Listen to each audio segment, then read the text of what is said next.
Akong mainitong pagtimbaya sa tanang lilanhon sa atong pagsaulog karong adlaw sa kapistahan sa atong patron Nuestra Señora Virgen del Rosario.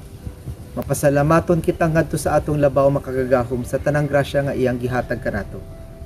Bisan pa man sa taliwas sa pandemya, ang atong tradisyon sa pagpasalamat pinaagi sa pagsaulog sa kapistahan sa atong mga mahal nga patron magpadayon gihapon.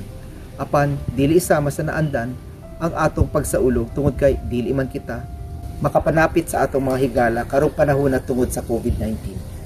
Sukad sa pagsugod sa atong pakigbatok sa COVID-19, ang lungsod sa Lila ug ang katawhang lilanhon nagkahiusa sa pagsunod sa atong mga protokol aron mapugnan ang pagkuyanap sa virus sa inyong lungsod.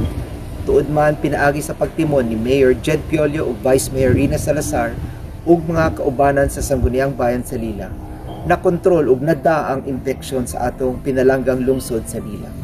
Tungod niini, magpasalamat ako kaninyo sa inyong walay hunong pagsuporta sa atong mga lagda ug sa atong liderato. Ang atong panaghiusa mao'y giya sa hayag ug luwas nga kaugmaon sa atong lalawigan sa Bohol ug sa lungsod sa Lila.